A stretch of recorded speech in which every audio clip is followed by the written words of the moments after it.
looking at setup to a certain degree, right? We got to start somewhere. And then more than anything, it's just, does this hitter, no matter what he's trying to do, does he have some rhythm? You know what I mean? Does he understand what a wiggle is and a butt shake and a little hand movement? Because hitting is all about relaxation. It's about movements. And it's about being able to get your body to the center, or we like to say, so that we can turn fast, but get there on time in a repeatable fashion. So is the setup allowing these guys to do it? Do they have some rhythm and some sneak into their game? And do they truly like understand what it is, the difference between actually going forward, or do they try to stay back? And you talked about so kindly about my hitting, but it's just like, everybody's a hitting coach. What do they always want to say? Stay back, stay back, stay back, stay back. Well, stay back to me is like kickstands and pogo sticks and high front sides and high lead sides, and then bad heads, then leads to bad eyes. And then it's just, you got a tough time and you better hope for a hanging breaking ball, right? Other than that, you don't create a lot of margin for error in your swing and stuff like that. So, looking for some of those kind of characteristics for sure. What does their body look like when their front foot hits the ground? That's just kind of the launch position, right? Are there things that we can work with there?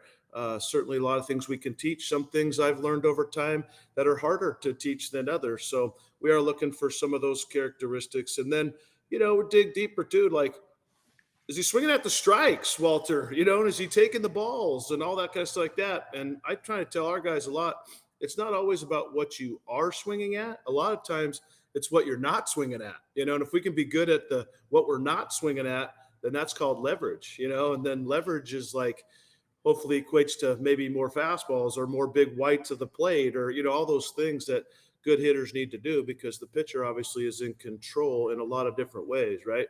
60 feet, 6 inches away on an elevated surface in the middle of the field. If he wants to throw it at your head, behind your head, spin it, split it, change it. Some people think they can knuckle it, whatever it might be, but they all have the advantage. And so we've got to have some of these, movements and rhythms and sneaks and seeing it early and showing the propensity that, like, that's a ball, man. I'm going to take that. And so I'm really looking at guys this deal. Can they walk? You know what I mean? Do they lay off pitches in the dirt? Do they lay off fringy stuff? So that they can get themselves into good hitting positions. And then, like I said, do they walk?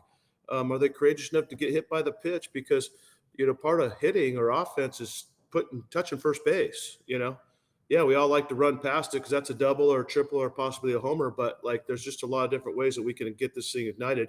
And a lot of it does start with, what pitch we are or aren't swinging at, And so looking at a lot of those types of characteristics. And then, just your natural things too, like, is there bat speed, right?